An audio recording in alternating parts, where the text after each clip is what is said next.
Welcome to Chronic Curiosity, where real people have real discussions, unscripted and raw, about anything to everything. If you enjoy the show, we ask that you follow, subscribe to the channels, all those things. Also, if you would like to support the show monetarily, you can do so by going to the website chronic-curiosity.com.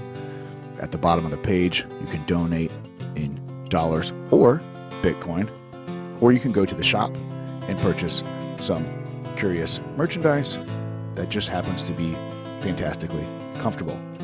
Also, if you'd like to connect with the show, please feel free to shoot us an email, comment on whatever platform you're using, or you can join the forum that is also at chronic-curiosity.com. Interact, ask questions. Let's have some fun.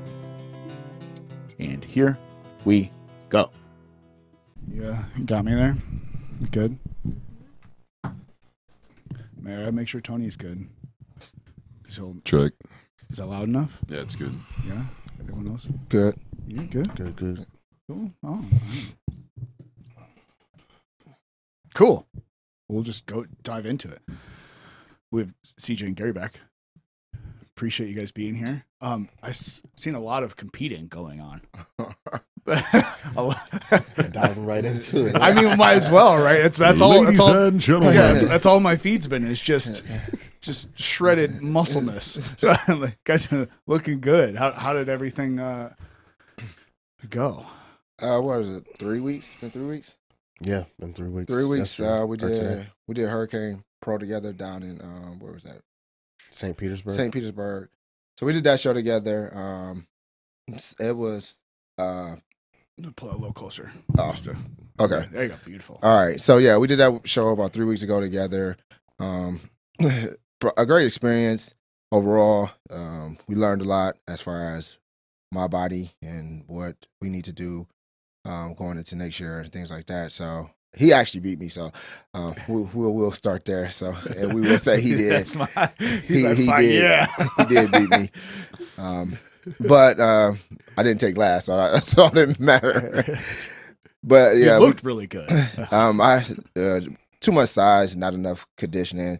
Found out that my body tends to hold a lot of water flying. So, and we tried to get all that water out. What was that? Friday morning. Yeah, Thursday, Friday. Friday morning, we went, did some cardio, sat in the sauna, and it just still couldn't pull a lot of the water out. So, but like I said, learning process. So, but it was a good time. I had fun. This is the first time we've competed against each other in about 5 years. Yeah, that's a last time. We competed at the same show in 18. Wait, what year did you turn pro? 16. So we competed. That's the last time we were at the same show. But we were in different classes then. Right.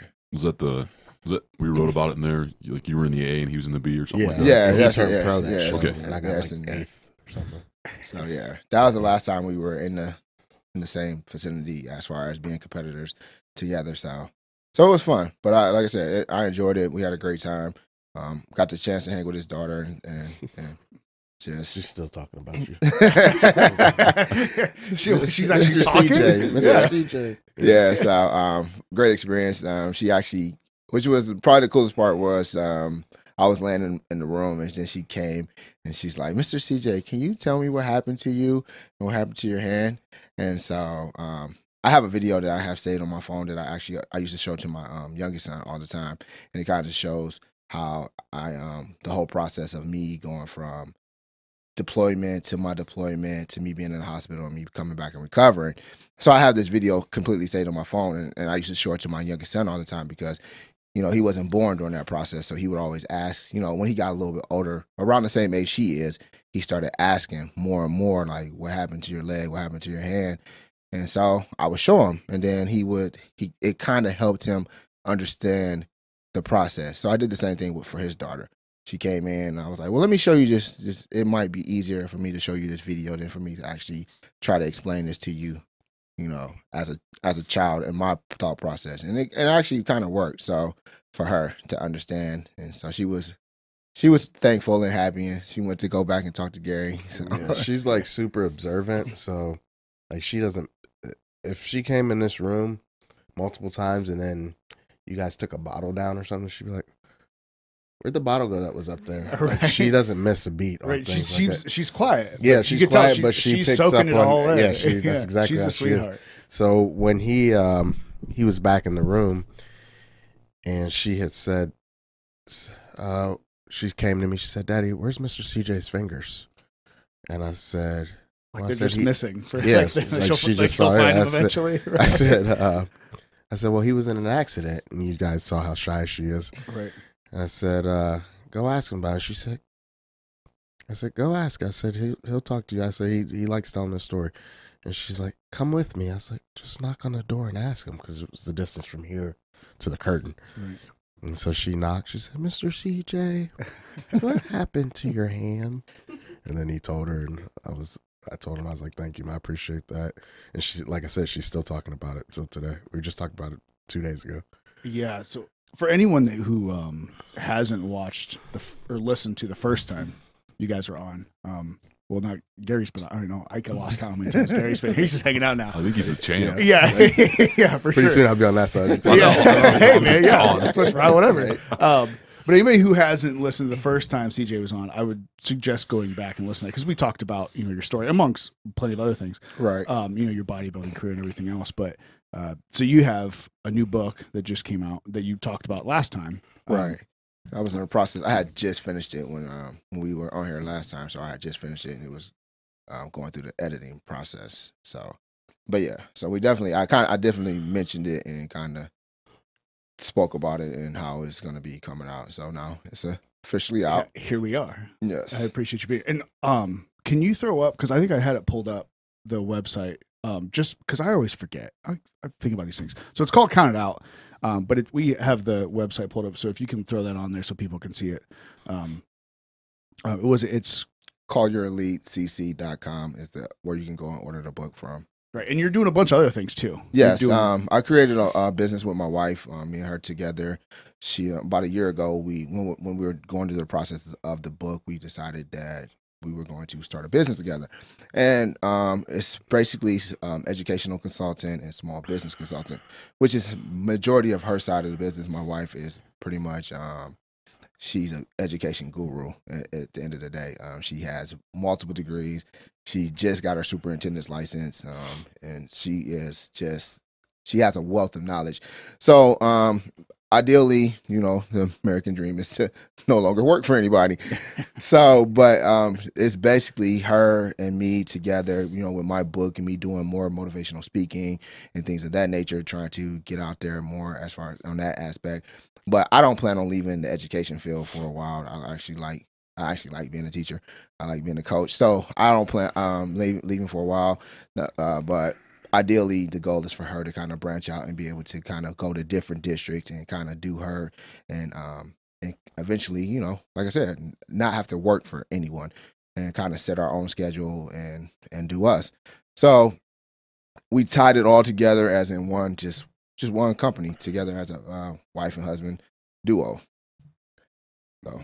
Well, it seems like you both have, because obviously you talk about Gary in the book because it's kind of part of your bodybuilding career, right? That he kind of became maybe integral, once, because you talk about getting on stage, and I have some questions for you about the book. Right, sure. Some details and whatnot. But he was at the book signing too, and he said he was just flipping through the back, and he said he kept seeing Gary. And he didn't realize how much I wrote about him. I told him I was writing about him. Chapter 9, Chapter 8. So I had told him, but I didn't tell him to what extent I was involving him in it, because he's a big part of that tail end of my life. Well, it seems like you both have, that mentality of trying to do plenty of things. As we talked about last time, how, you're a high school track coach, you're a teacher, now you're just started a company doing these things. And then also, Gary, at the same time, like you're both, IFBB pros, but you have a slew of things that we've talked about before that you're just doing a little bit of everything. It's, changing and making sure you don't have just, all your ducks in one basket is kind of interesting, because you're doing all those things. It's got to be exhausting, particularly with just being an IFBB pro and just the training that goes around that is. For me, I think of all I think it was my 20th show. The show we did together was the 20th or 21st. And of all my preps, I think this prep, I probably learned the most about myself. It wasn't the prep.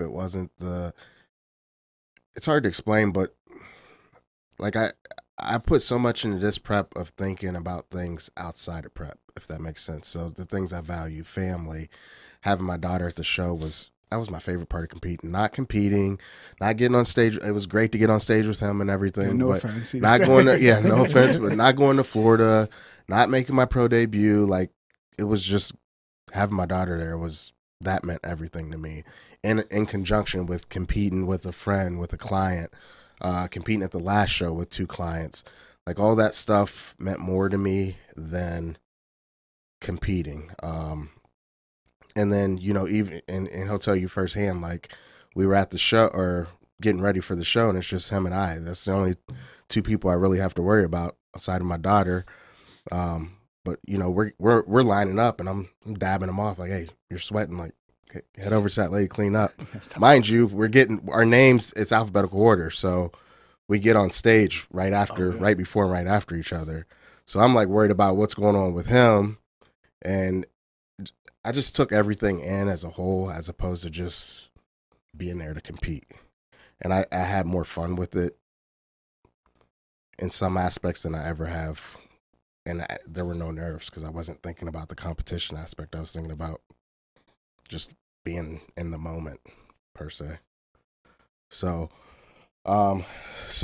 as that pertains to life, I had a lot of time to think about where my priorities are and what direction I want to go in life, and things I want to, things I've put off doing and things I wanted to do, and so on and so forth. And so that's what I took out of this prep was, when you prep, you're kind of solo. You stay in the house, go work out, prep your food, you tend to family and things of that nature. But I'm not hanging out with my friends. I'm not, it's 4 or 5 months of just you. And you have time to just sit and really visualize and put things into perspective. And it comes down to how you act upon those things. It's one thing to sit there and put those things into perspective, then you finish the prep and you're right back out doing what you were previously doing. But it's another thing to try to utilize those things. So that's what I tried to do and what I'm trying to continue doing now that the prep is over. What do you think was that was there like some kind of catalyst that just kind of clicked with you that you? Just getting older, man. Honestly, just getting older. Got a kid now. 40's not too far away, and I hate to cross over that 40 mark and be like, I wish I would have did this. And honestly, competing. I was just talking to somebody the other day. Competing for me. I remember the first time I did a show, back Lieberman's show and North Coast, and like you get done and you're like talking about, man, like this, that, and the other happened backstage, and you're like, I met this person and that person. This time I did 2 pro shows and it wasn't like that. It was like going to the gym. Like I was there, I knew what I needed to do, I knew where I needed to be. I didn't really care who was there or who I was facing. I've seen all these guys on the internet. Everybody looks good, so it is what it is. Let things fall where they fall. But I'm not going to get caught up in the nerves and so on and so forth. I forget what the original question was. I went off on a tangent. What was the original? Was there some kind of catalyst? Like a catalyst. Yeah. So yeah, it just at the end of the day, it was just about, like I said, the experience was not the same. I'm starting to think I'm shifting more towards coaching being my favorite part. Somebody was trying to get us to like, they found out that I was coaching them. They're like, you guys are competing against each other? And I'm like, yeah. He's like, well, who's going to win? I don't know. Like, I don't get caught up in who's gonna win. If he wins, I win. If I win, I win. So it was a win-win situation for me. I'm just as happy if he wins. I'm just as happy if I win. But to see my clients succeed probably brings me more joy than it does for me to succeed. Especially because in beating him, it's like, oh, beat you, like, you know. Did I sabotage yeah, like, you? Did I sabotage you? Like, he knows that's not what it is. Yeah. But, you know, it's just like, I'm happy. You know, like I said, I have my daughter and stuff there, and he's like a little down, and I'm like, you know, and each time somebody gets beat, the hardest part about coaching is navigating how to talk to that person after that. The emotional response. Right. And usually I just go straight in. This is what I saw. This is what we need to improve on. Let it all marinate. You'll come back and find me when you're ready to talk. Right. And leave it at that, you know. So Do you have a coach, or are you just I have do a yours? coach too. Okay. So while I'm coaching him, I'm sending my check-ins and doing all these different things. So while he's trying to get the water off, you may be having to do something completely different. So based on how your body responded. Actually, we got up that morning and I had to do cardio. I knew he had to get water off of him. So we got up that morning, we did cardio together. Mine was longer than his. And then he went straight to the sauna. I finished my cardio, came and posed with him some more. And then we went back and got some food in us. Yeah, I don't think people understand like the intricacies of because I don't even fully understand because I've never done it, but just, you know, seeing it in close proximity, like what you guys go through. And it was, I mean, we had talked about it for weeks and weeks, seeing you guys prep, you know, and getting ready for it. And it was like, well, you know, if Gary's going to lose, who better to lose to than that's exactly how. If I lose, this is exactly who I want to lose right. to. Like, yeah, like, But yeah, I mean, as he was saying, I definitely same thing. Competing for me has become more of a stress reliever, more than a winning, it's losing type thing. I started competing to kind of like help cope with some of the PTSD issues that I had, and so competing for me is just like it's still for me. It's just about feeling like I'm whole, feeling like there's nothing ever happened to me, and so. When I get up on stage and I compete, it's for those brief 15, 20 seconds that I go through a routine to the time that I'm going through comparisons and things like that, it makes me feel complete again. Because now, in my mind, and for me, it's like I get to, if I beat you guys, I beat you guys. And I don't have half my body parts still. So I have to work, to me, it's like I got to work that much harder to be able to get up on stage with y'all. I have to push myself that much harder to be able to, you know, for judges to, for me to stand out. So now that I've been doing it for so long and I've been in it for so long, and I kind of told Gary this one, I'm like, I'm just here to have fun. That's it. All the other stuff, if I win, if I get, you know what I'm saying, if I get first call outs, all the other kind of stuff, you know, great. I'm honored and stuff like that. But at the end of the day, it's for me, it's just the mental aspect of, I've always been a competitor my entire life, and so this right now, like I said, it keeps me grounded. It makes me feel like nothing ever happened. So that's why I do it, and that's why I enjoy doing it. You know I'm never gonna become rich off of it. I'm not trying to become famous or anything of that nature. You know, all that stuff to me is irrelevant. Like I said, it's all about just my mental happiness and just having something to do that I enjoy. Yeah, well, I know you talk. So you kind of, obviously it plays kind of a pivotal point and a pivotal role in the book towards the end, where it seemed like we want to get to it. But you talk about your journey a lot. Like I said, if anyone hasn't listened to your original story, you know, you want to go back and listen to that one first, or it's episode 22. Episode 22. Okay, or get the book, even, or both, better. But real quick bullet points. So you were injured in Iraq. Was it 2009? 2009. And that hit basically came across a roadside bomb, mm-hmm. And then died and almost died multiple times after that. Right. You know, through the different procedures. And I think you were in the hospital and kind of a house for what, 9+ months? Was that about right? Yes. Until you're going back home? I was there for 9 months. So I was in the hospital. I want to say I was in the hospital from May all the way up until late October And then it's called the Fisher House, which is it's like a outpatient facility on Walter Reed's campus. Kind of, it's basically like a hotel that they turned into an outpatient facility. So I was in the Fisher House from basically November all the way up until March. But I was still required to, I still had PT appointments. I still had occupational therapy appointments. I still had surgeries that I had to get as well, because I still have my external fixator on my leg for like all the way up until December. December is when I got it taken off. So I had to have that surgery done where they had to go in and remove the external fixator. Then I had another surgery where they did some more cosmetic work to my hand, and then I had one last surgery where they took some bone out of my femur to put inside of my tibia to make it close and be complete. So there were still things like small little procedures where I can go where I was able to kind of like, I didn't have to be in a hospital. It would be like boom, and then I'll go back to my room, recover, and then I'll be good to go.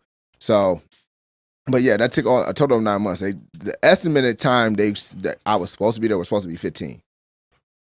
Right. They was like, you're gonna have to be here for at least 15 months. I was like, hell no.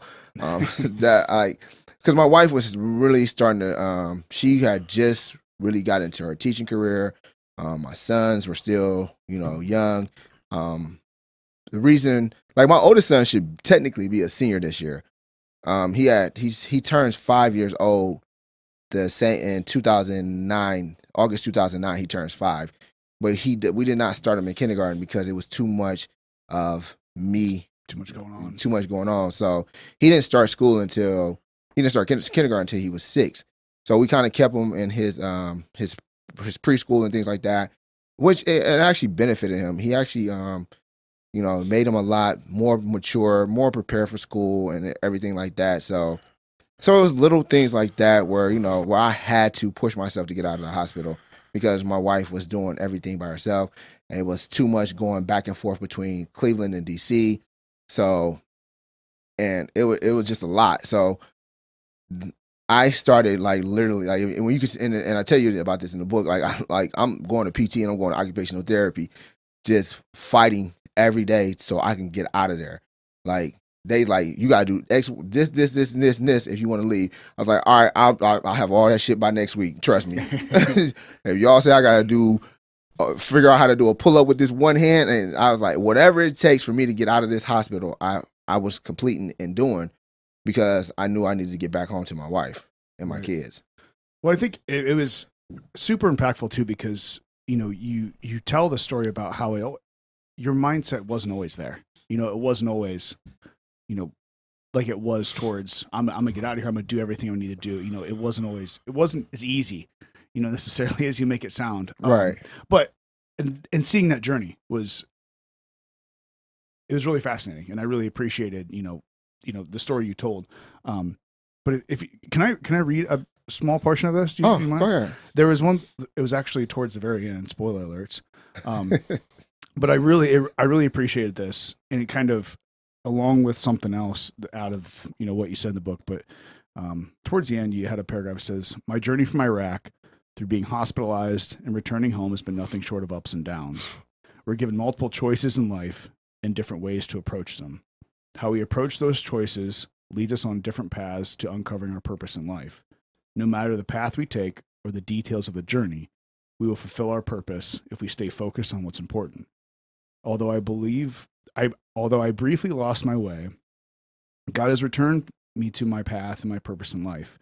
My struggles have since become my success, and my injuries have fueled my drive. I was a husband, a father, a veteran, a teacher, and now I'm an IFBB pro, living my life peacefully and fueled by strength and guidance from God." As I got all the way through the book, I kept going back to, one of the phrases you say, you and your wife live by is, don't let your current situation dictate your future.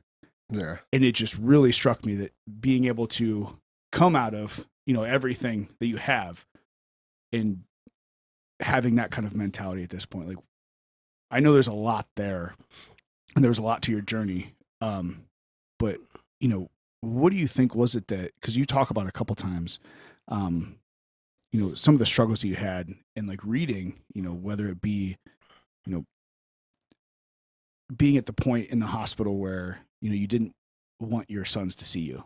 Yeah. Because of, where you're at. And then being able to get to the point of, through all of that, to be able to look back on it and using it as a success story and not as, an excuse or, using it as fuel. Like how do you think you? So, what happened, as you can see when you read the story and things like that, you see there's a brief period, when I was in Iraq, I grew up, I believe in God. I have my Christian faith and all that kind of stuff.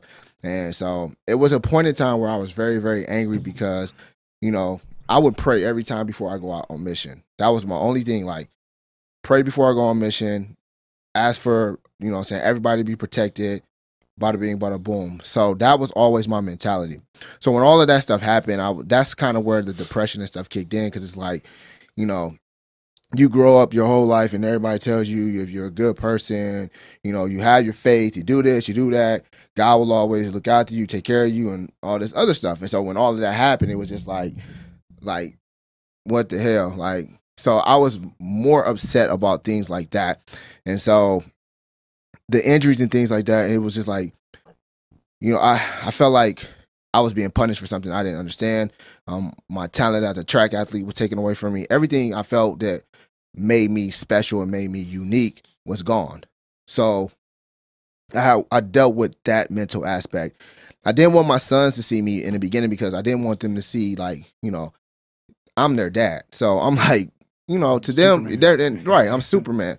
So, and they're like 4 and 2 at the time. So it's like, I didn't never want them to see me beat up like that in that type of stage. So I waited like a long time. I waited like about 3 months before I allowed them to come see me. Well, it was like 2. It was 2.5. Because they came like 4th of July weekend. That's when they was able to come and see me. But with all of that stuff happening and everything I was going through mentally, everything being beat down and broken down, before I got to the point where, where I was like, I got to push myself and get out, I felt sorry for myself the whole time. I felt like, what is life going to be like? How am I going to cope with this? Where am I supposed to go with this? Suicide was a thought. Most of the time I did want to die. Like, I just was like, just let me be dead, because I didn't want nobody to have to take care of me. Like, that was my other thought process. Like, I'm in this hospital, and as I don't really write about this in there, but I can't even wipe my own ass. So it was like things like that just made me feel like less of a human and less of a man, that I was just like, I don't want to live like this. So it wasn't until, which I talk about in the book, until my wife is the one who kind of broke me out of that, when she literally slapped me. When she slapped you upside the head? Yeah, she slapped me in the head, and she kind of broke me out of that. And that's when I started fighting back. Now, although I wasn't 100% myself, I was good enough to push myself to get out of that hospital, because there were still things mentally that I had to face once I got out of the hospital. Once I actually got back home, there were still things that I had to face and kind of like work on. Because what a lot of people don't realize is, when we're in the military, we're always taught to push through, to fight. We're strong mentally, we're strong physically. So, and we never, like, it wasn't until like really this war that we started taking mental health really serious. Like World War I, World War II, even Vietnam, we did not take mental health seriously. It was kind of like we were soldiers, and we were meant to just like, we bounce back. And some people, we've been finding out more and more that's not how it works, because the stuff that we see, the things that we do, that stuff doesn't just disappear. Like that stuff stays in your mind and your subconscious. And I talk about this stuff in the book, like just coming home, and for the first time, me just like I hadn't heard Arabic in so long. And the very first time I heard it was when I was in college on campus, and it freaked me out hearing it for the first time, because I hadn't heard anybody speaking it for so many months. And so when I first heard it, I went into an alert moment where I'm like I'm panicking, but in the same sense, I'm thinking like, Now I'm on guard. I'm ready to protect myself because I haven't heard this language. And the last time I heard it, somebody was trying to kill me. Right. So it's things like that we don't talk about, it's in the mental aspects of it. And so I had to learn how to compartmentalize all that kind of different stuff and kind of push past all that stuff to kind of make myself into the person I am today and kind of make and become the man I am now. And when I talk about finding my purpose and things like that, I've always realized that I'm a people person and I'm meant to help people. So I think that's why I joined the military. I think that's why I became a teacher. That's why I'm a coach. And, with this book, my ultimate goal is to kind of go back and help veterans. So I just feel like that's my purpose, is to help people, help to, I don't need anything from anybody. I didn't write the book. Like I always tell people, I didn't write this book to make money off of it. I wrote this book to help people because who else knows what somebody else is going through if you don't ever talk about it? And I think that's what I learned from my therapist was like, I'm the type of person, not most soldiers, they can't talk about their experiences. For them, it's kind of like they'd rather not. For me, I learned that it's best I talk about it and get it out in the open and discuss it and have conversations because none of you guys have been through what I've been through as far as being on the battlefield, but you may have gone through a different life struggle and hear my story, and it can help you realize that, hey, I can push through what I can push through. You know what I'm saying? Steve Harvey said, if you're going through hell, why would you stop there and sit in hell? Keep going. So it's things like that made me realize it's my purpose in life to kind of keep pushing forward, keep doing what I'm doing, and keep trying to just inspire people. No, I think it's really important, especially it's not a giant book. It's a really good read, and it's even I connected with like you just said. I have no idea what it's like to be on a battlefield in Iraq by any means. Like can't even pretend to imagine that.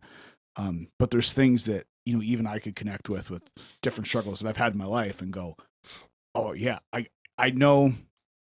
I don't know, the reasons why you were going through those things, but I can understand some of the feelings of those things of, struggling daily of, or like talking yourself out of, being in a bad mindset. Right. Of, you have to, sometimes it's that you have to, it's almost like a fake it till you make it kind of thing. Keep going because, you can't stop here. Like you can't, because if you just sit here, then it's not going to get any better. Right. And I really found that really awesome, like hearing about you kind of continually hitting on that journey. It wasn't like you woke up one day and it was like, everything's great. We're good now. It was a constant journey of seeing, I felt really bad and I didn't think I could go on. And then I realized that wasn't an option.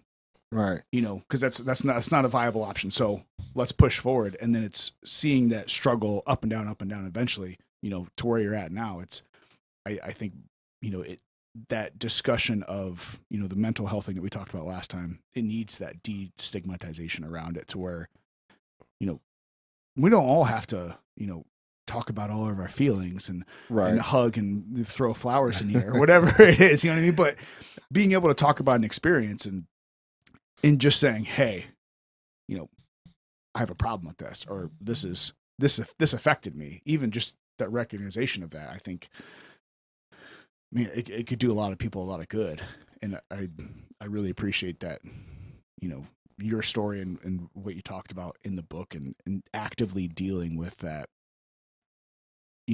even if it's, obviously you were diagnosed with PTSD from that event, and you talk about some of that in the book too, but just being able to talk about some of those life events that, hey, maybe this changed me for a reason. Maybe I need to change back or really try to work on how this affects me in the future. And I think it's really important. I think, one of the things that we don't realize, and this is as a group, he probably realizes it more than all of us, between therapy and his life experiences, but we all go through stuff, and especially as men, we bottle it up. Like, oh, I'll figure it out in my head. I don't, or especially like, you're married and whatnot, but if you don't have that significant other to talk to about it or vent or whatever, then you're more inclined to just keep it to yourself, figure it out as you go, and let everything fall into place. Where, like, in the years that I've met, or the years that I've gotten to know him better and better, I've heard his story, but each time I hear a little bit more of it and a little bit more and pieces that I didn't hear before. I could replay the whole story, the slap in the head, everything. I've heard all that already. But then he'll say something else and I'm like, oh, I didn't know that part. I didn't know this part. And there's so much, even though he's over time learned to talk about things, I'm sure there's plenty more that he hasn't talked about yet, that either he's just not ready to talk about or maybe we'll never hear about it. But the point I'm making is that, our stories, the things that we don't share, like there's somebody out there that can relate, or that you can motivate, or that just feels where you're coming from. And so circling back, the last time we lifted, he started talking about his personal life with his relationship with his mom, things that he's never told me before. And he didn't dig too deep, but I was like, wow, that's like my story too. Like, I could really relate to what he was talking about. And over the span of that, since then, I have an internal struggle with repairing relationships in my personal life. And so when I went to his book signing, he had his mom and his dad there, and he thanked people, and I've never even told him this, but he thanked his mom, and you could see that whatever their previous relationship was, it's working to get better. Maybe it's not perfect. I don't know all the details there, but that was something that I saw, or I was like, despite everything he's been through, despite whatever their relationship was, like, things are repairable. And so sometimes just sharing a little piece of something that that you're just sharing and talking, not even thinking that it's going to affect somebody, does affect people. Him, he got up there and he spoke, and he's talking about his, a couple of his frat brothers, his brother, sister, mom, dad, and certain people in the room that impacted him. And then he went on a long rant about me, and I'm like, these are his closest people. How did I even make the same sentence? And then he circled back and talked about me again. I'm on the phone driving home. I'm like, yeah, then he did this and this. And he said this. I'm like, you would have thought I was at a celebrity something, and they shouted me out. I was like, yeah, he did this, this, and this. But things like that, they matter, because I don't know how I influence people. Of course I coach people, and you try to influence them, geared towards coaching and their goals, but nobody ever comes back to you. Very rarely do they come back to you and say, hey man, I just want to thank you. You taught me this, this, this, and this. They're looking at the end goal. They'll say, thank you for getting me a trophy, getting me first place, getting me a pro card. But he usually makes sure to reach out to me at some point during the prep and say, hey man, I just want to tell you, thanks for all you do, blah, blah, blah. I say, I'm just happy to be a part of the journey. And we leave it at that. But it's just, it's just nice to share your story sometimes. Just that feeling of actually helping somebody and knowing that you're appreciated means a lot. So that's the one point I'm making. Yeah, no, I totally. I think there's a reciprocal thing there, that we don't realize how many people we've affected until you kind of start talking about the people that have affected you. Right. You know what I mean? There's that whole circle of life, for lack of a better term there, that, and even sometimes, sometimes it's just kind of how the person is. Because I've met people that, they're very quick to, tell you all exactly how they feel and thank you for so much for this, that, whatever. Some people just aren't good at doing that. And whether it's they don't want to be good at doing that, or they're just not. The same thing. I had a conversation with somebody, and it was about a close family member, and which I also kind of connected to with in the book, your story about your mom. But I had a similar discussion with somebody about like a close family member like that, and and I said, maybe that person that they were looking at just wasn't built, or just doesn't have the tools to be the person that you kind of want them to be and that you think they should be. And but they're still just they're doing their best. They think they are, but they can't be that idealistic this, that, whatever. And it was interesting because it just kind of hit me as I was saying it. And they said, well, I've never really thought about that before. Like maybe this person is just they're doing their best, and that's just who they are. And they can't be that, ideal thing that I want them to be. It's interesting to and that goes across the board. We all communicate and express ourselves differently. So, in a relationship, in every relationship I've ever had, girls, you don't ever express any like feeling. That's just not me. Like you're still here. Like I like you. Like I don't know what else to say. Like I'm just not. You can go into the love languages and all that stuff that people feed into. I'm just not an expressive person.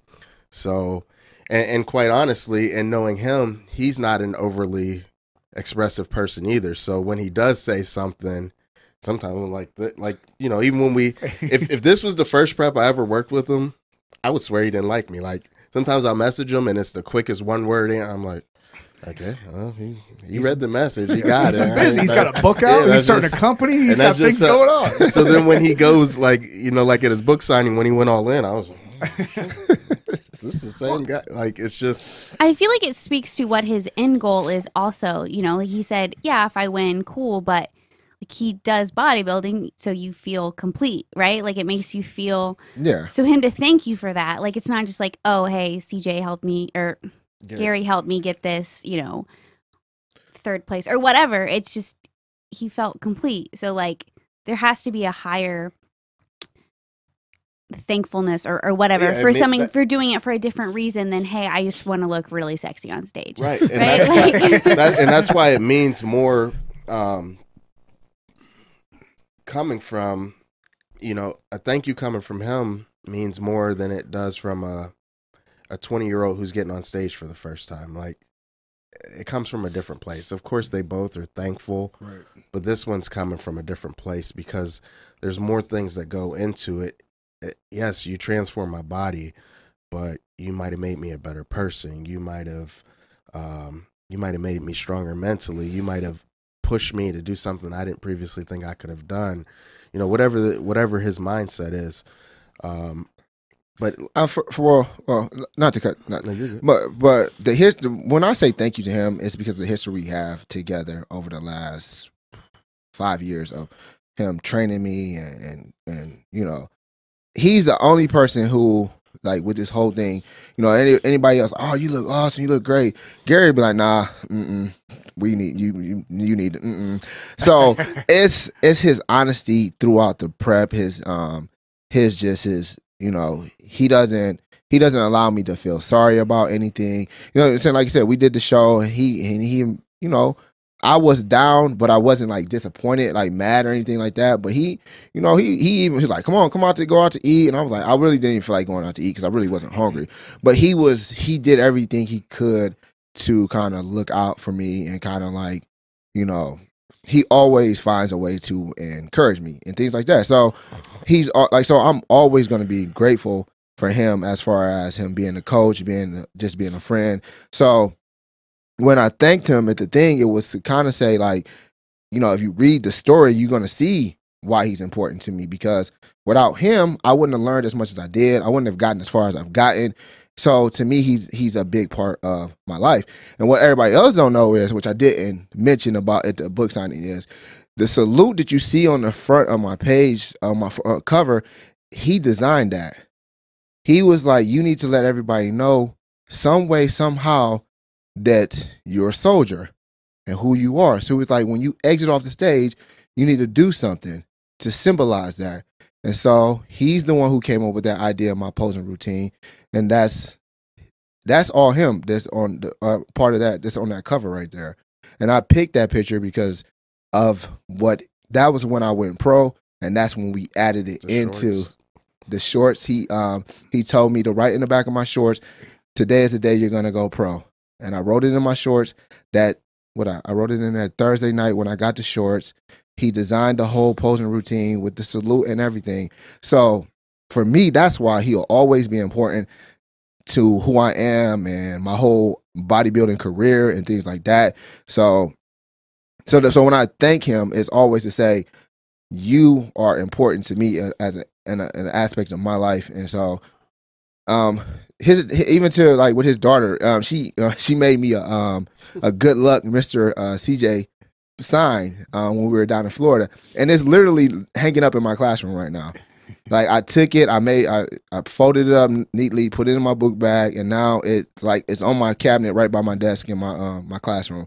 So and I kept it, and I told her when she made it, I was like, I'm gonna hang this up in my room. So it's actually there, and people were always like, "Who is CJ?" I'm like, "That's my students." Like, "Who is CJ?" And so it's little things like that that makes him important to me. And so when I even read an excerpt at the book signing that was about him. So I'm pretty sure that was shocking to him as well too. So I was explaining to people, which was crazy because I explained to everybody why he was there and how we all met and how our whole process of this started, from just a message on Instagram to now we sitting next to each other. So, but that's why I've like when I'm going through my preps and things like that, and I see myself transforming and I see things getting better, I always want to say thanks, because I know he's busy. I know he's got his, like, he could be doing a million other things besides texting me back or sending me my meal plans or doing whatever else he's doing. He, like you said, he has a daughter. He has his own life. He has so much. So I'm always grateful that I can ask him some of the most dumbest, randomest questions, which I do, and he'll respond back, and he'll be like, he'll laugh, and he'll be like, "This nah," and he'll tell me X, Y, and Z. So that's why I'm always thankful. That's why I'm always grateful, because, like I said, no matter what I can ask him, he'll answer me. He'll respond back. So when I tell him thank you, I really literally do mean it from the bottom of my heart, because, like I said, he can be doing a million other things besides focusing on me. There's something special about finding those, because I hear a lot of people, they'll talk about having all these friends and all these people, and I don't know how. I guess people are just built differently, because I don't know how much energy people have to like give to all these friends. But you hear like these certain friendships that are just more than anything that you could ever really describe, and the connectiveness there of, someone that's going to be honest with you, but still do it in a kind way, in a sense, kind enough, but also like you talk about, his daughter and kids. Children have oh, you got Yes. I was originally looking for, do you have on your Instagram a routine? Like, this one is a video. Is that your routine? Did you get the video? Do you have? Never mind. I was just looking, you mentioned the routine a couple of times. I was just wondering if you I don't have that particular routine that we did from, because they rushed us off stage with that one. So I didn't have enough time. But I don't have that routine on there. Okay, I was just looking, but I saw this little Mr. CJ. Mr. CJ, yeah. Kids have a really interesting way of tapping into something inside of you that you never really knew was there, or could even really put your finger on. Because I know it struck me in the book, because we talked about the moment where you said you didn't want your sons to see you right off the bat initially, right. And then to be able to go through everything you went through, and then like from that moment to where you are now, like what does that do, as a father? Because there were some real struggles there, like that really hit me. When you're, maybe I can qualify by this too, is that at one point when you're sitting there, and you tried doing PT for your physical therapy, and you're trying to stand up for the first time, because you're real excited. All you wanted to do is get back to like walking on your own, and then you realize like at that, like it seemed like you had that thought in your head that you were just like, oh, I'm not gonna be able to ever do this again, and from there to now, like as a father, like what is that like? okay, so the first time I stood up and tried to walk, Malachi, which is my oldest son, was there. He's currently 17, but I don't even think he remembers any of the stuff that happened in the hospital. But he was there, and I think that's why my wife. That's the same moment that my wife ended up smacking me back in the head, because she was kind of like, your son is here. You can't break down like this. You know what I'm saying? You got to be strong, not only for yourself, but for him. So now my sons, they're older. They're 17, 14, and Aaron will be 10 at the end of this month. So, but the oldest two were the ones that were there through all of that. And so for them, it's kind of been like, I want to say normalized in the sense that this is who I am. And so now it's just like, and now they both go to school with me. So they're students at the school I teach at. And so it's kind of like, their dad is this big buff teacher. And so that's usually what happens in their life right now, is that everybody knows who I'm, their father. But ironically, both my sons are both taller than me too. So, but for them now to see, like, if you were to be inside my household, some of the jokes that go on about me and my injuries, you would probably think it's weird, but for us, it's like, it's normal. Like it's normal with. Hey, I love a good inappropriate joke, so maybe not me. So my you son, can't laugh at life, right? I remember the first time he ever called his leg a kickstand. I was like, right. So yeah, like my sons, they're like my leg is a kickstand. Aaron has told me my hand has. He was like, "Daddy, you and Mr. Krabs got the same type of hand." So it's like. It's little things We're like sitting that. here like, are we supposed to laugh? Or no? Right. So it's things like that or if you ever seen what's the movie? The Wayans brothers, they make fun of all the different scary movies. Scary movie. It's called Scary. It's called Scary Movie. Well, yeah. There's one of the scary movies where the dude, with the I gotta get it with my strong hand. Oh yeah. So that's a running joke in my house.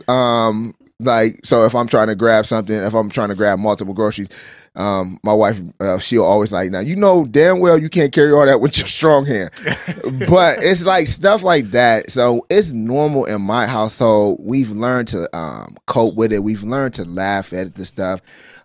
That's one thing about me. I'm always going to laugh. I'm always going to joke. I'm not going to feel bad and depressed because I've been through that part already. So now it's more or less, we just, like I said, for my family, like within I'm talking about within my circle of me, my wife, and my kids, we've built a life around who I am and what I'm like. So it's never, no one feels sorry. No one feels like, daddy's helpless or anything like that. It's none of that. And so it's like, I guess you can say I'm 100% normal in my own household. And so, but my sons have all, for them, they'll never say it verbally out loud outside of our house, but they always say they're proud of me.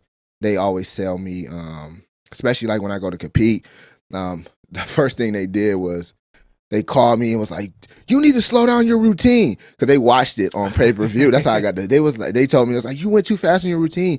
It was like, and so my son, like, I don't even think sometimes I don't even think they pay that much attention to me, as much attention as they really do. And so it's things like that that makes me proud that I do the things that I do as far as competing and things like that. My one son, he loves to lift with me. He's a football player, but he loves to come and lift with me. That's like his favorite thing to do.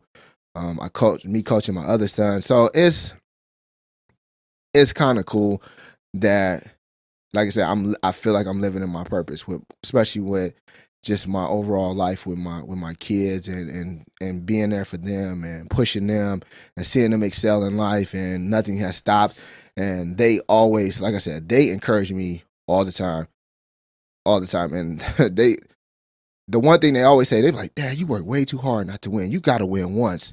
And that's their biggest thing. That's like, you work way too hard to not win. It was like, you put in a lot of work, and it was like, we just want to see you win once.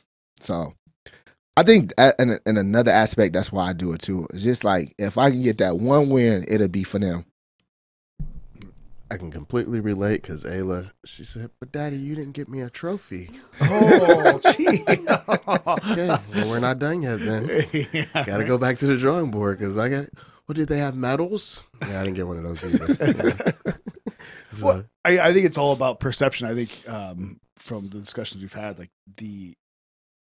going through life with the perception that you have, and I think that's a super incredible thing that, is obviously comes through with the book and, discussions we've had, Gary, and, that people see that, your kids obviously see that, the perception, the intention, the dedication, getting first place isn't always necessarily obviously it's great. It's nice to win, you know what I mean? But, what's the best lesson for, other people to learn? Obviously, you do things for you, but at the same time, like you've talked about, like you're doing things at the same time for your family or your kids, or, just even if it's a side, product, it's, the way you do it, I'm sure it has that little bit of weight of, all right, people are watching, my kid's watching, my spouse is watching, or you know what, just everybody out in the crowd's watching. So, you want to perform, and the way you do it and with the intention and the dedication, I think it's not only the outcome, but it's the process through, what you've done and how you've done it is oftentimes, I think, speaks much louder than just winning, and it's. Yeah, and I think that's what it for me, especially like I said, with my sons being the type of athletes they are. One of the things which was another quote we had in the book, was from Nelson Mandela. We never win. We never lose. We either win or we learn. Right. And so I preach that to my sons all the time. Be like, man, we don't never lose. We're going to either win or we're going to learn something from this process. And so I think that's what, for me, with competing, like, you know what I'm saying, me and Gary can always go back and be like, all right, what do we do? What do we got to figure out? All right, let's plan for this. Let's plan for that. And it's the same thing with my sons. I'll be like, all right, we may have did X, Y, and Z out here on the track, or you might have did this on the football field. What can we do to fix it? What can we improve? But don't ever look at it as a loss, because when you start counting losses and wins, them losses sometimes might outpower them wins. So you got to look at them as lessons. That way you can figure out how to be better and how to get better. And that's the same thing what I try to teach to my students. I'm like, all right, okay, if you look at it as I failed this test or I failed this assignment, what did you learn? Well, how can we get better? How can we move forward, instead of you groping or being upset about this one particular moment in life? You know what I'm saying? This is one particular moment. It's not your entire life. And so that's why I said that the quote I always live by is, don't let your current situation dictate your future, because I grew up completely different than where I'm at now. You know what I'm saying? So, and I try to tell my students that too. I'm like, I grew up just with a father. You know what I'm saying? I'm honest with all my students. My students know a lot about my life, and I think that's what makes me a different type of teacher. I don't sugarcoat or nothing. I'm like, man, I grew up without, like, so we all got that same side story. You know what I'm saying? Because I'm teaching in the same school district that I grew up in myself. I'm like, we all got a side story. You know what I'm saying? Everybody. But how are you going to take that side story and make it into something better for yourself? And that's what I kind of tell them, like, man, and I tell people, and I share this with Gary, and I mean, and it's kind of crazy because it took a while for me to kind of mention it, but I didn't meet my mother again until I was in the hospital. Right. Like, my whole entire existence in my life was my father. And so, and I'll never forget, when my mother called, I'm like, and as crazy as it sounds, when it happened in the hospital, I'm like, I ain't got no mama. Like, they was like, your mom's on the phone. I'm like, you mean my wife? Because I literally was coming out of surgery. Like, so I'm still like super drugged when it happened. And so I'm thinking they talking about my wife. And they're like, no, your mom. And so crazy thing is, I hadn't heard my mother's voice since I was like 4 years old. And at the time I was like 27, 28 when all this happened. But I knew exactly who it was when I got on the phone. And so, but like I tell my students, I'm like, I know, you know what I'm saying, but I didn't let that You know what I'm saying? That moment in my life stopped me from being who I am today. You know what I'm saying? And so, as Gary said, me and my mom, it's been 11, 12 years since all this stuff happened. We got a great relationship now. Once again, that was some therapy sessions I had to go through for myself to kind of like clear them skeletons out and kind of work through all that. But we have a relationship now, and you know what I'm saying? Actually, she has a relationship with all of me, and my brother, and my sister. So it actually works out. You know what I'm saying? She didn't get a chance to be a part of my life as far as me growing up, but she gets to see her grandkids grow up. So, right. And I think there's everyone's, you know, to say that somebody that does something, whether it's perceived as wrong or that hurts you at one point in your life, you know, I kind of look at it as, all right, well, 20 years ago or 10 years ago, I probably did some things that I wish I could maybe not undo, because you can't undo the past, but there's probably some things I'm like, I probably could have done that differently. Like, and maybe I'd want a second chance, maybe not even a second chance, but an understanding of, you know, as we move through this life and move through this time, like, we change, you know, whether it be physically, emotionally, mentally, all these different things that like we grow into. Some people never change at all. And some people, you know, you see, I deal a lot with just the general public, and I'll run into these people that are, you know, 70, 80 years old, and they're just angry and bitter at life. And it's like, man, you went all this life, 80 years, and you're still this angry. Like, how can you do that? Like, but I understand that throughout time, like, you know, people change, people go through different things. But, you know, it takes a lot of grace to be able to look back on somebody that, you know, a lot of people could have held a grudge on and been like, no, stay out. But to open that door for that possibility. Because there's some people that have done you wrong in your past that, you know, I understand giving a chance, but sometimes people are just toxic and they're just not good people. They're not acting, but you know, but if they come in with a good heart and, you know, that ability to, you know, forgiving, I think is probably one of the most difficult things that people can do, and to be able to have that grace to be able to, you know. And that was all a part of my journey and things like that, as far as being able to do that, give that grace and open that door and kind of like move forward in life. Because once again, I was going through so much, I didn't need to add another thing on top of that to say, you know. So for me, it was more or less trying to, I guess, you know, I was already in a vulnerable state. So it was kind of like, let me heal this wound so I can figure out how to heal everything else. And it took a lot because for me to do it, because one, I wanted to make sure if I was going to go through with this process that it was going to be okay with my father. I took my father's feelings into consideration with all of that too, because, you know, to me, how he felt about the situation was more important to me than anything else, because of everything that they went through, you know, prior to, even like regardless of what my relationship is, it was like I had to make sure everything was okay with my father before I actually moved forward with that whole process. So I respected what my father had to say before I did anything. Right. Yeah, because there is some history that sometimes even I'm guilty of myself, like my childhood, like sometimes I just don't remember anything for like years at a time. I'm like, well, I don't know what happened. So maybe I should, you know, take into consideration some of the things that the people that do remember, you know, sometimes we forget things and don't, you know, put all those things into account. But it was, you mentioned something earlier, about kind of ending up where you're at now.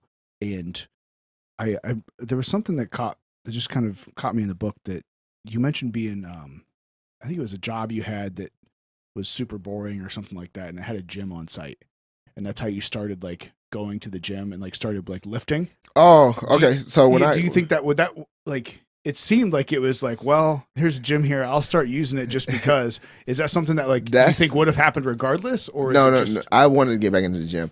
What happened was when I came back from the hospital, I was connected to a unit in the National Guard here. And it was like, all right, this is what's got to happen. It was like, you either got to go to school or you got to report to this unit every day. So I wasn't in school at the time. So I would go to the unit every day, and I literally would just sit there and do nothing from like 7, like almost 8 o'clock in the morning to like damn near 3, 4 o'clock in the afternoon. So I'm literally like just driving here every day doing nothing because I'm still connected to the Army. And then so, you know, you say you're just sitting there like all day, like shredding papers. Yeah, like just like I'm literally I'm doing stuff like that. So they had a gym actually built in inside of the unit. So what I would do was like on my breaks and things like that, I started lifting.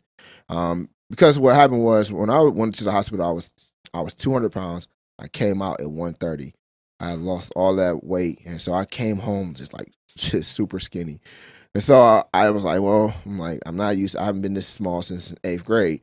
So I just started lifting. It just gave me something to do. I'm like, you know, I'm trying to rebuild myself, get my body back to, you know, strength-wise. And I was still going to physical therapy at the time too. So I had a physical therapist here back in Ohio. And so I'm like, therapy is cool, but I think I could make myself a bit stronger, a bit quicker than just, you know, going here, standing on the Busu ball and, you know, doing the little, getting the grips and things like that. So I just started lifting. And at first I was kind of nervous, especially like trying to do leg work. So I was trying to, you know, I didn't want my leg to snap or anything freaky like that. So I would do like, I stayed away from squats for a long time. I would just do like real light leg presses, like just like machine leg press. I wouldn't even do the one where you add an actual weight. So I was doing small things like that to just kind of like build myself up. And then I was trying to like, it took me a long time until I found this hook that actually hooks onto my hand to be able to do back exercises. And so it was just a small progression of me figuring out what worked for me lifting wise in order to start lifting. And so I just, like I said, that was the start of me just becoming more and more mentally happy when I started back lifting. It was just like, I can lift, I can get myself back in shape. I didn't feel handicapped and stuff like that. So the stronger and stronger I got, the better and better off I got. And probably one of the biggest moments was when I stopped wearing an AFO. That's an ankle foot type thing. Like it's like a plastic. It was like this hard, clunky plastic thing I used to have to wear on my leg. Bracelet. Yeah, it's like a bracelet I had to wear trying to make sure that I would stay stable and make sure nothing happened. And so when I was able to realize I had to wear that, and I was the first time I actually I was in the backyard playing with my sons, and they were the ones who kind of was like just like they told me like run. They was like just run, and the very first time I did, I was able to just sprint, and just those little moments like that just kind of changed my mentality even more because I was getting physically stronger. I can run again, even though it may not have been for a long time, but I could run. The funnest parts, which I didn't write about in the book, but funnest 2 parts was, when I was a summer track coach for like 2 years, I ran 2 track meets on a 4x1 relay. So that was fun for me. And it was fun because my kids got to see me sprinting down the track, and they've only seen videos of me running when I was in college and high school. Right. They've never seen me, run. But my sons, they knew I was fast. They always knew I was fast. But then, so they finally got to see me run, and with me running with my leg like that, it was just, they just enjoyed it and so much more because they were the ones who kind of pushed and encouraged me. So all of the stuff that I was doing was just, I guess, setting me up to one day meet this guy.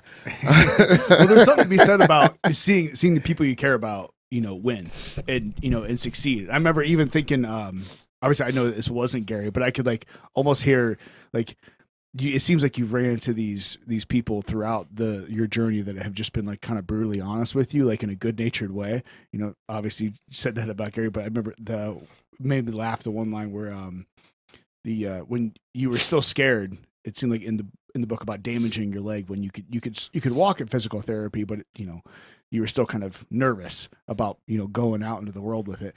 And you kept showing up to physical therapy in the wheelchair, and the physical therapist was like, I don't want to hear you bitching and whining about, you know, you want to run if you're rolling around in that wheelchair. Like don't show up in it anymore. Like, I want to see you walking to physical therapy. No more of that. And I was just like, you see those people that are like finally like, are able to like, you know, touch on like that one thing of, hey, you're kind of bullshitting me right now because you say you want to do this thing, but you're not doing it. Like it just kind of, it's kind of funny because I still stay in contact with both my physical therapists and occupational therapists from Walter Reed. Christy is the one who called me on my bullshit in the wheelchair. That was my occupational therapist. She was like, I used to literally just like, and I can literally walk around, but for some reason, just getting in that wheelchair and going places was just much easier. And so I never forget, she did. She was like, what the hell are you doing? She's like, why are you still in that thing? She's like, she's like, you can get up and walk. She was like, walk. And so my physical therapist, Tommy, she used to be on my ass like all the time. She never let me feel bad for myself. She never let me feel anything. She would like, because I used to have to get in this, what's it called? Ultra G.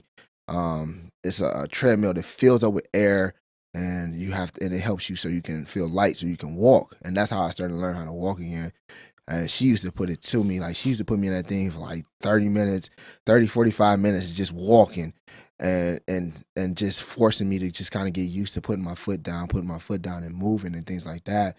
So I think, and like I said, both of them I still talk to this day. Where I stay in contact with them. They both got the book and things like that as well. So it's just, though they were very instrumental at Walter Reed as far as not allowing me to feel sorry for myself, because they were, you know what I'm saying, they were part of the whole, you trying to get out of here, you might want to do what you need to do what you need to do to get out of here. So, but yes, you're right. It's people like that that are important, that have been important in my life, between my wife, those two people at Walter Reed, having Gary. Hell, even my sons don't even let me slack and bullshit.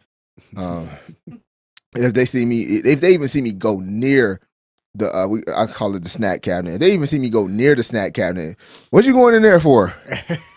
Ain't you on prep? Ain't nothing in there. So it's things like that that makes me glad to have people that will not allow me to slip in my life. So I'm grateful for all those type of people that, like I said, don't pull no punches. Were they military, OT and PT? Yes. I feel like more of the world needs that type. You know, I feel I'm sorry. Tommy, she was an Army physical therapist. Christy was not. She was just a regular physical therapist. But so one was military, one wasn't. But like I said, they both were very tough on me. So, but yes, but they definitely. Tommy, she definitely was. She was in the Army, definitely. Well, even Gary, like you've talked about, like, you know, when your students come off stage, or whatever you call them, clients. Sorry, students. Yeah, clients come off stage. Like, you don't pull any punches with them, because it's all right. Here's honesty. Here, this is what it is. Like, these are things we need to work on. Like, and I mean, I think people have a lot of times people like, honesty can hurt, but I mean, you realize after a while, it's like, oh, they're being honest because they actually care. Yeah, like, that's. So I'm a big believer in, and I preach this to all my clients. Every single show, you should learn something from it, whether it's good or bad. So whether I had won our last show, or whether I placed where I placed, or whatever the case might be, there's a silver lining with every part of life, pretty much, whether it's good or bad. So, you know, us meeting each other, us meeting you guys, so on and so forth. There's a reason why all this stuff happens, and you take from it what you want. So even going down to St. Petersburg, you know, and I was in second call. I've told this story a couple times to a few people, but I was in second call outs. And what happens is when they call people out, the way placing works is they call people out in groups. Okay. So first call out is usually the first group of 5 to 8 people or so. Okay. So they call this group out. If you're not in that group, you're not placing in the top 5. It's a done deal. Thanks for coming. Good job. See you next year. Okay. So I wasn't in that group. And instead of being on the diagonal, because I've been on the diagonal almost in tears in the past, just so mad that I put in so much work, and I'm sitting here watching guys that maybe I thought I was better than, or maybe I thought I was going to beat or whatever. And I'm sitting there and I know that everything I did was in my head at that time for nothing. But this time, like I said, everything was so routine. So not routine in the sense that I'm used to losing, but routine in the sense that like I've been there before. So Procedure. yeah. So instead of being mad about not being in first call outs, I was like, silver lining. I'm up here with some of the best guys in the entire world. Okay. I'm competing side by side with a friend. And even more so, I got my kid in the audience. And so standing on that diagonal, you're supposed to still be like professional, blah, blah, blah. I started blowing kisses to Ayla. Like, on stage like this. Like, I don't care. I didn't make it. Like, how do I make the best of a bad situation? I'm going to look at what was my motivation in the first place, and I'm going to have fun with it. Then they called me out in the second group, did my thing, got off stage. So I just think at the end of the day, in all aspects of life, you know, he went through a phase where, you know, he felt like God let him down, and everything that he knew in life had been turned upside down. And now, X amount of years later, he can look back and be like, the silver lining was, and I can't speak for him, but just from the outside looking in, the silver lining was I got into a sport that I previously probably would have never done because he was well into track. He turned pro in that sport. He now is a teacher where he influences kids and he's able to tell his story. He sets an example for his boys because otherwise he'd just be a regular athletic ass dad. But now he's a dad that's overcome a bunch of different things. This has made him a better husband. They just started a business together. Like there's a lot of silver linings that he didn't see coming when this all happened. And so sometimes you have to take a step back, and that's why I'm quick to, when my guys get off the stage, I'm quick to tell them what we did wrong, what I saw just from my perspective, and things I maybe would have changed on my end, or things that they should have changed on their end. Maybe you should have been posing a little bit more, like I told you. We'll talk about that later. And, you know, and then once they calm down and they take a step back and look at the big picture, there's a silver lining somewhere in there. I don't care how small it is. There's something you can learn from almost every scenario. And that goes from the worst scenarios to the best scenarios. Even if you take something as crazy as, you know, 9/11, okay? There's these innocent people in a building, plane hits it, goes down, all these people die. Well, for the people outside looking in, oh my God, I lost my dad, I lost my mom, I lost my girlfriend, whatever. But the silver lining is maybe you should have told them that you loved them a little bit more. And now for that person that's an introvert and doesn't necessarily say I love you all that often, things like that, man, I'm going to start valuing people and my time with them just a little bit more, because you never know what could happen. So even if it's something you can't control, I feel like there's a silver lining somewhere. Sometimes you just got to find it.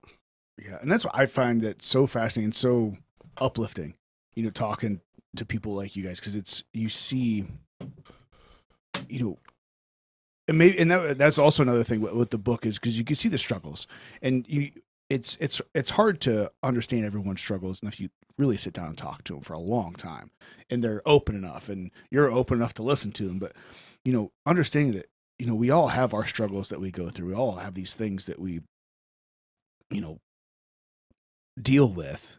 And everybody at some point, regardless of what it is, at some point in your life thinks, man, I don't know if I can recover from this. I don't know how I'm going to go on. But then you learn how to. And, the people that like you guys have really looking at things and going, okay, what can I learn from this? What can I gain from this? And it really hit me that point, since we're referencing the book a bunch, when, you talked about last time is, essentially right when that bomb hit, it was your thoughts were, let me see my family again. I want to see my boys grow older. And then but then in the book, it was really neat because you see the struggles and everything you're going through. And then at one point it seemed like you had that realization going, I thought God let me down. I thought all these things that I was, my life was ruined. And then I remembered going, well, I asked him, I wanted to see my sons grow. And I can do that now. So now it was like, and instead of using that as like an excuse to just stay where you're at, it was like, oh, I got to get moving. And being able to use those moments in life where like you think you're real disappointed. You're standing on there on stage, you're like, I didn't win. I traveled all this way, I didn't win, but look at all the things that got me here. Like my daughter's sitting in the crowd, like how, like just being able to take those little, nuggets of gold and be able to go like, oh, this is where the worth was at in this thing. It just, I really appreciate that. And that's when, you kind of mentioned it, the book, when I wrote it, I wrote it with a purpose. The purpose was not for me to just fill it with a whole bunch of different things that had happened. I wanted to touch on the things that I felt were important that people can learn from and that they can utilize. So yes, it's not the longest. Like I could have made it longer. I could have put a whole bunch of fillers in there if I really wanted to, but I felt like that wouldn't serve its purpose. I wanted the purpose for people to read it and see, like you said, I wanted them to see the ups and downs. I wanted them to see that there are struggles, but as Gary said, there are silver linings within those struggles.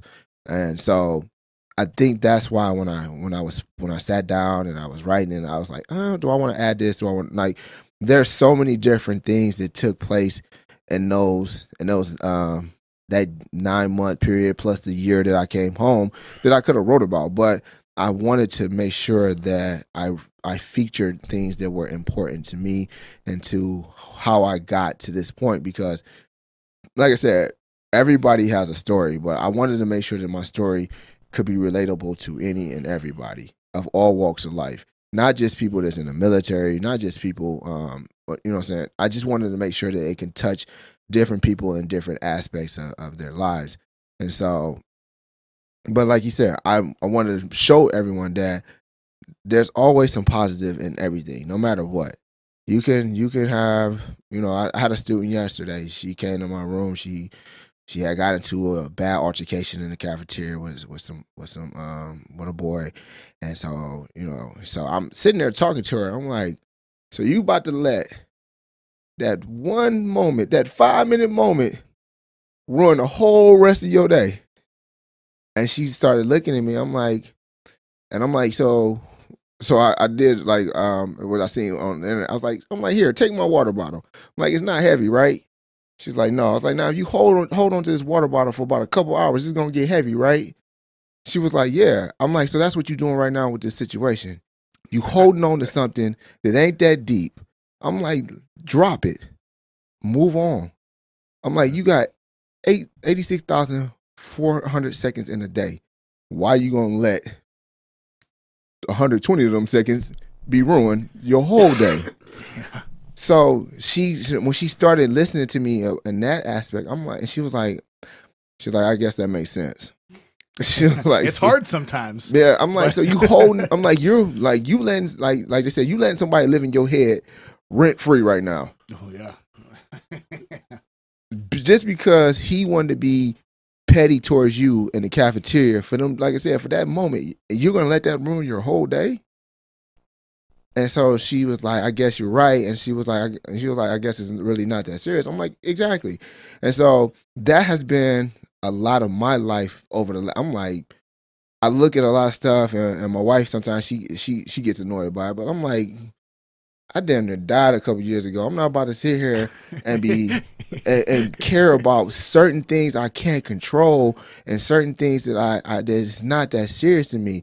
So I just, to me, it's like, let stuff go, move on, and just keep going. Because the longer and longer you hold on to stuff, the longer and longer it hurts you more than it hurts the other person or the situation.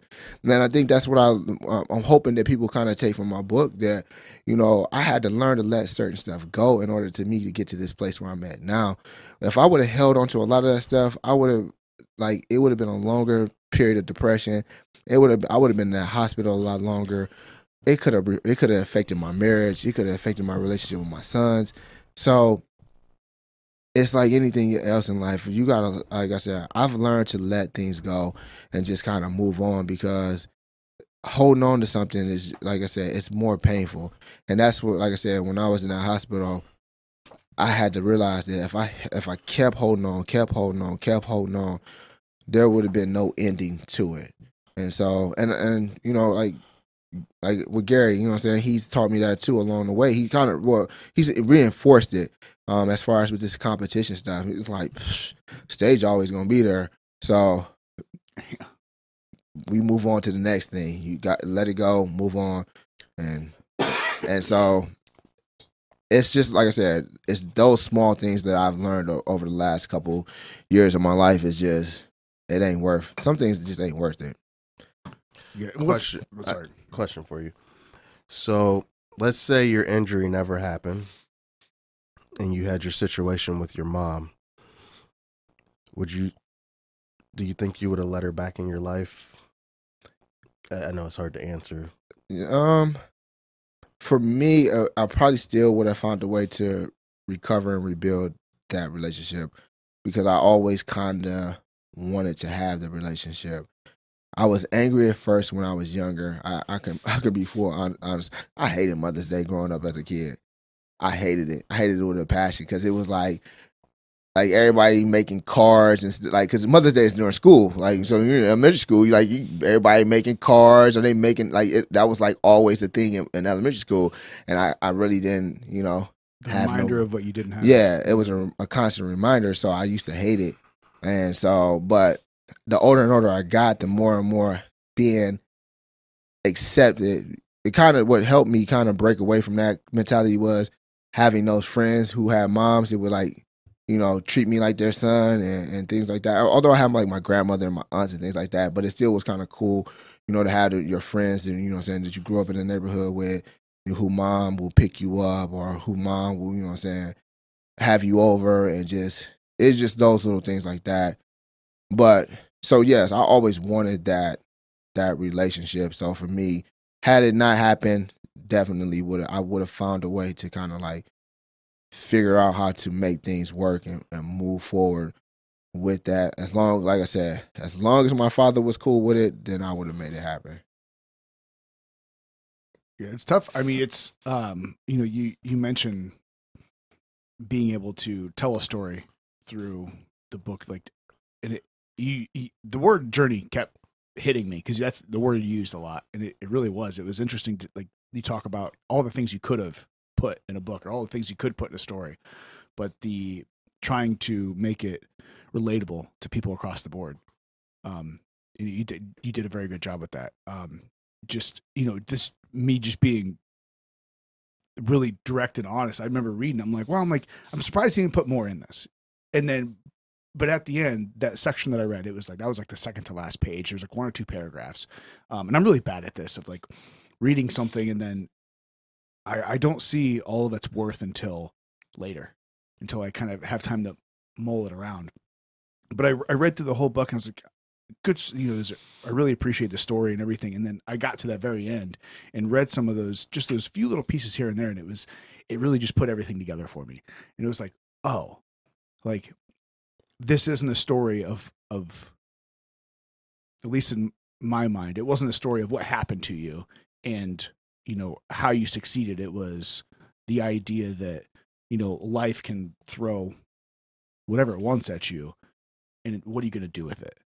You know, and how are you going to work through it, and how are you going to come out on top, and how are you going to, you know, come out as, you know, a better, more productive kind of person. Like that's and that's exactly what it was supposed to be. I did, because a couple people was like, "Is this gonna be like?" No, this is not my whole childhood, my whole life. Like, you're not about to read what I did in high school through college. I'm like, this is a book I'm writing to kind of give people a glimpse of how you can go from one place to another place unexpectedly. And I think in the beginning of the book, I kind of write and I say, we have all these days in our lives that we can always remember, and that, I'm saying, we remember our birthdays, we remember anniversaries, we remember things like that. But we have those moments in our lives that completely changes us forever. And so that's what I was trying. Like I said, it's a journey. I wanted everybody to take this journey and kind of see that you can go on a journey and it can go up and down and up and down. But as long as you keep going, and you'll see at the end that there can always be these positive things that come out of it, no matter how bad the journey may start off. And clearly mine started off really, really terrible. So, but that was the whole point of the book. And like you were saying, like, a lot of people saying like, oh, like, dang, like, I wish there was but there was nothing more I wanted to add. I didn't want you to sit there and just be reading filler after filler, like just unnecessary stuff about, I wanted you to see the inside of the actual struggle of what that was like, and the things it took to kind of get back to where I'm at now. And so, like I said, that was my whole intent, and I'm glad that you were able to see that after, after you read it. But like I said, that was my whole intent. I never wanted it to be some biography or some, epic Netflix movie. So I just wanted it to be something to give people just some type of inspiration, some type of hope that they can make it through whatever struggle they're going through. Yeah, well, I think you did a good job, and it's I struggle with it too, because some people have really good outlooks and really good things they're teaching people and concepts and ideas, but like sometimes it just takes a story from a guy that almost died a handful of times to make you go, oh, okay, now I get it. Like it cracked me up. One of the, maybe you didn't almost die because there were people there to save you, but you joked about it on the first time you heard about the contest you did with the other veterans on the CBS show. Oh, yeah. I tried finding it because I read through the book, and it, like, as soon as I hit me, I was like, I stopped. Maybe, I can't remember if you mentioned it or not the first time, but you mentioned his name in the book, the guy who jumped in and saved you. I was like, oh, Tim Kennedy. Yeah, I was like, I know who Tim Kennedy is. I was like, he was saved by Tim Kennedy on a TV show. Like that's hilarious. Like, how cool is that? Like, he was the host of the show. He was one of the two hosts for the show. So yeah, and I'll never forget, because we were like, I think I mentioned this last time, but we were in production the night before, and of course Tim was there, and he's like, oh yeah, I'm a rescue swimmer. You ain't got to worry about anything. He was like, just dive in. I got you. And so, and at the time, like, I'm familiar. I'm like, why do I know this guy? And so then it wasn't until later on that night, I'm like, oh, this is Tim Kennedy, super soldier, UFC fighter, right? So it took me a minute to even realize that that was him that was there with us. And so, but yeah, he, cause he literally, like, in the show, like going into that competition, dude, like, literally jumps off the diving board fully clothed and the whole nine, and is like, he's just a different type of like a real animal. show off. Yeah. But yeah, he definitely came and saved me. Seems like a nice guy. But yeah, I did really enjoy it, and like I said, it was, I don't know, I'm not gonna say it wasn't what I expected, because I didn't really have any preconceived notions for the book, but it was, this sounds like a backhanded compliment, but it's not intended to be. I got a lot more out of it than kind of what I expected. Maybe because I already knew your story, and I kind of, we've had the discussions and different things, but I got done with it, and it was like, sometimes small, things, because like I said, it's, like you said, it's not a big book. There's not a bunch of filler to it, but it was, I got done with it, and it was like, oh, like, there is just something that just clicks, and it was really awesome to see the story, and I appreciate you sharing it. Yeah, it's been great. Just seeing so many different people who have posted about it on either Facebook, Instagram, and things like that, who've read it and how, they've enjoyed it and how, I've had a couple military friends that say, man, we need to get this out to as many people as possible. So it's been great as far as that aspect is concerned, that people who don't know the full story, don't know everything. They've only seen bits and pieces on it through social media. Now they get to read about it and really, what I'm saying? I had people who were there, who actually lived through some of this experience and they don't even know half the stuff. They was like, man, I didn't know this. Like when they're reading it, and so I'm getting text messages like, I had no idea this happened or this was going on and so on and so forth. So that's kind of another cool part about it. You know what I'm saying? People that's within, close enough within my circle that they don't even know half of the stuff that took place. Yeah. Well, it's so cool to see, like, especially like sitting down here, like across from you guys right now. It's like you see these two just jacked, like manly. This guy, look at him. But like to see, like, I don't know, it's really neat to see, guys like you that, like, you don't have to, I don't know how to word it, destigmatizing the discussion of like feelings and like what your past and what your history and like things you've gone through. Like, I mean, that's part of who you are too. Like, you don't always have to just shove that stuff inside of a box and, lock it up. Like, it's really awesome to see, guys like you, like, kind of talking about those things and think like, hey, these are some things to think about and like look for the silver linings in life. Like, what can you learn? Like, all of the discussions we've had with you, Gary, and like, it's just refreshing, I don't know. It's like, especially coming from, like, I know, like, the whole physical, like, we all know, like, physical and mental, and like these two things aren't always, directly tied. But, to have examples of people like you guys out there, for your kids and for your students and for, your clients, not students, all those different people, different walks of life. And like, showing that, like, you can, you could physically appear to be that toxic masculinity, but really it's like, no, like this is masculinity too. And like, this is, part of being a man and like doing the right thing and, teaching kids. Like, it's just really neat. Yeah. I mean, and I think a lot of that just comes down to life experiences and aging, essentially evolving. So you can look at some of the toughest dudes in the world, the UFC fighters or whatever. These dudes go out and get kicked in the head and smash people. Yeah, I'm out. And right. And then they get an interview and they say, I'm doing this for my kid. I'm doing this for my, there's a softer side to all of us. It just comes with time and experience, you know what I mean? And regardless of what facade you put on the outside or how you may appear to other people, we all got something that'll break us down one way or another. I'm still working on trying to get his lumberjack flannel off. Trying to get through this show. Yeah, I'm still trying to get through his show. That's real thick. But eventually we, and that comes with learning knowing ourselves better. Even just speaking of myself, even before having a kid, like I said earlier, like, I'm not overly emotional about funerals. Are about the only thing that really break me down. But before having a kid, once I had her, man, I tell all my friends that anybody that's having, I'm like, wait till you have a kid. You think you're this badass, and all of a sudden you're a softie. I freaking got off the stage, almost cried after I hugged her. Yeah. For what? I just got on stage and competed. She was like, Dad, that took too long. And I'm like over here like, well, did you have fun? Can we eat? Yeah. Yeah, we'll go eat. Like, you know what I mean? So it's, I don't know. You just discover new parts of yourself. And as much as sometimes you're like, no, I'm not emotional. You just start to embrace it after so long, and it is what it is, I guess. At least for me. Tear him up here. Right. Tissue.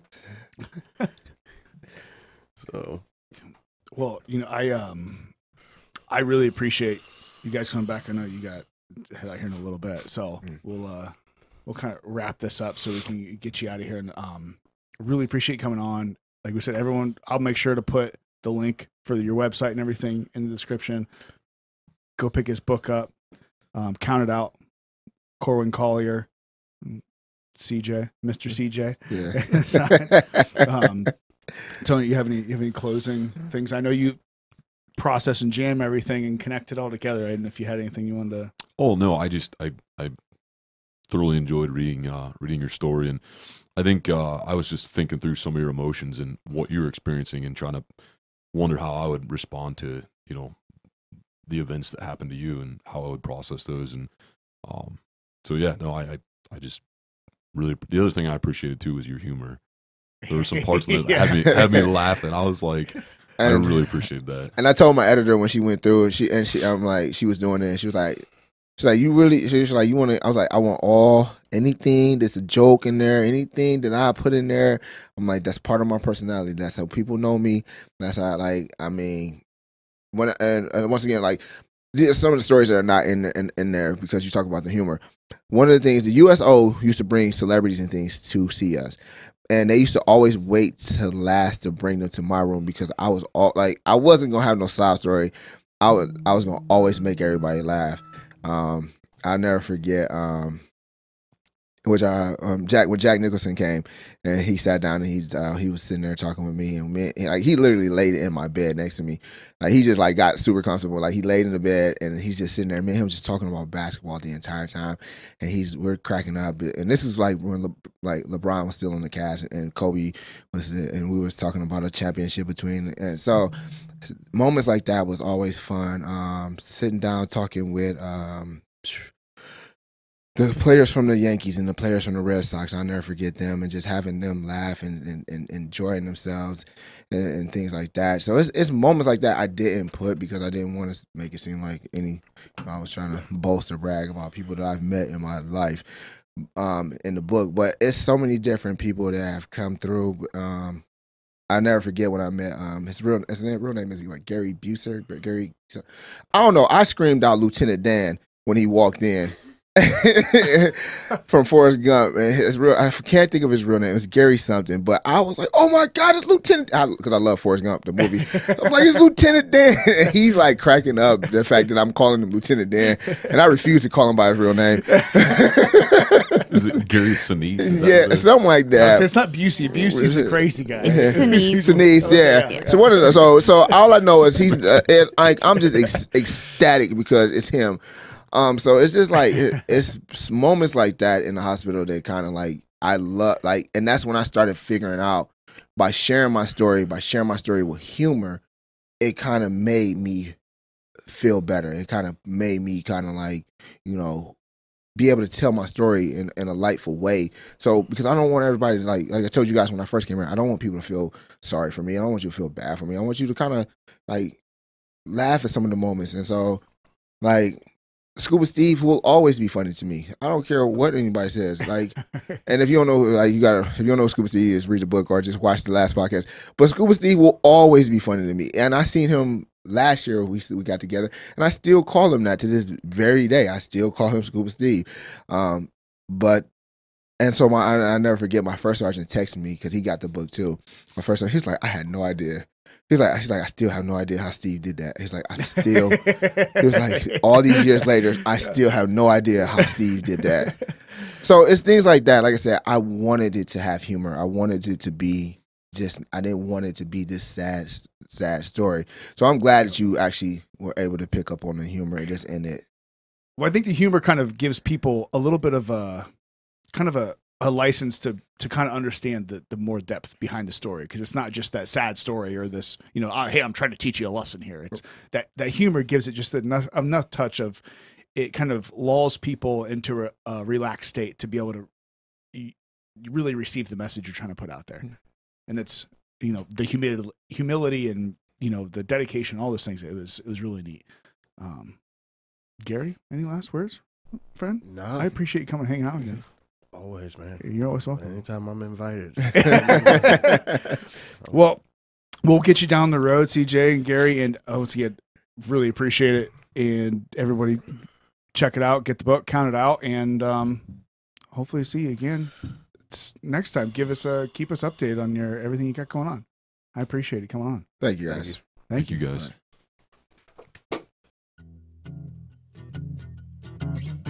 Thank you for joining us today. Remember, check out the website, chronic-curiosity.com, to join us at the forum, have some fun, interaction, pick you up a comfy t-shirt, or if you just want to support the show and donate, all that is on the website as well. Thank you. Until next time. See you.